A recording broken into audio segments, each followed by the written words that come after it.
గోరుచిక్కుడు కొబ్బరికాయ కూర. మనం గోరుచిక్కుడుకాయలు తీసుకుని 2-3 సార్లు వాష్ చేసి ఒక పావు సేరు గ్లాసు వాటర్ వేసి ఉడకబెట్టుకుని మనం ఈయన తీసుకుంటే చాలా తేలిగ్గా వస్తుంది. అట్లా తీసుకుని మనం 2 ముక్కలు కలిపితే 2-3 ముక్కలు తీసుకుని మనం ఈ కూరని వండుకుంటే బాగుంటుంది.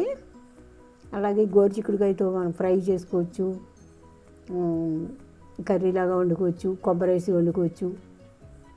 ఈ కొబ్బరి వేసిన కూర చాలా కమ్మగా బాగుంటుందండి. అది అందరూ ఇష్టపడతారు, పిల్లలు కూడా తినడానికి బాగుంటుంది. ఇట్లా ఈయనలు తీసుకుంటే కూర ముందు చాలా బాగుంటుంది. ఒక ఉల్లిపాయ, నేనైతే 2 పచ్చిమిరకాయలు కోసుకున్నాను. ఈ ముందుగా కోసే దగ్గర పెట్టుకుని గిన్నె పెట్టుకుని ఆయిల్ వేసి తాలింపు సరిపడగా ఆయిల్ వేసుకుని ఆవాలు, జీలకర్ర, మినపప్పు,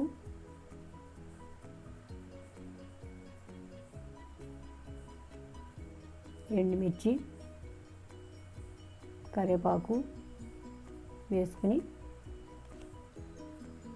దోరగా ఎగిన తర్వాత ఉల్లిపాయ ముక్కలు, పచ్చిమిరకాయ ముక్కలు వేసి కొంచెం వేగనిచ్చి గరిటతో తిప్పుకోవాలి మనం అడుగంటకుండా కూరని.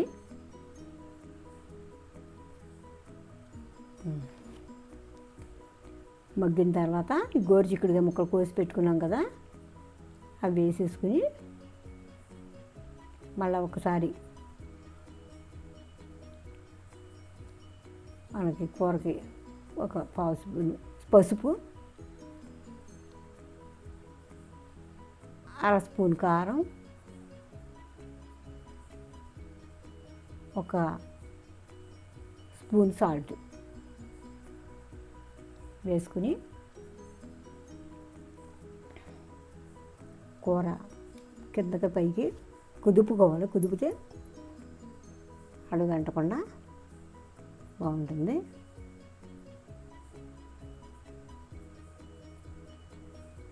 ముక్కలు ఆల్రెడీ మనం చిక్కుడుకాయ ముక్కలు ఉడికినాయి కాబట్టి త్వరగానే కూర తయారైపోతుంది. కొంచెం వాటర్, ఒక చిన్న గ్లాస్ వాటర్ వేసుకుంటే సరిపోతుంది. మూత పెట్టుకుందాము.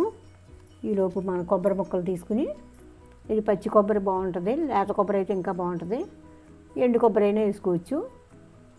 ఈ మధ్య మార్కెట్లో కూడా మనకి కొబ్బరి కూర దొరుకుతుందండి, అలాగైనా తెచ్చుకోవచ్చు.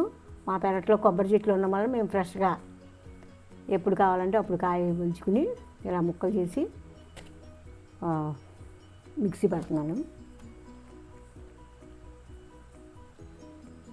మిక్సీ పట్టిన కొబ్బరి కూరని మా కూరలో సరిపడగా వేసుకుని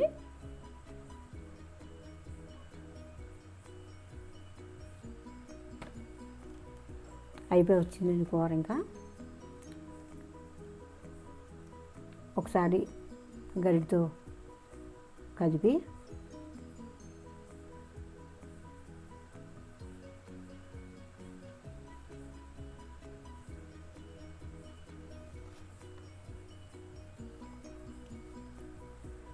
ఇంకా కొంచెం ఉంది, మొత్తం వేసేస్తున్నాను. కొబ్బరి అయిపోయింది. ప్లీజ్ సబ్స్క్రైబ్ ఫర్ చెప్పమ్మా. Subscribe, comment.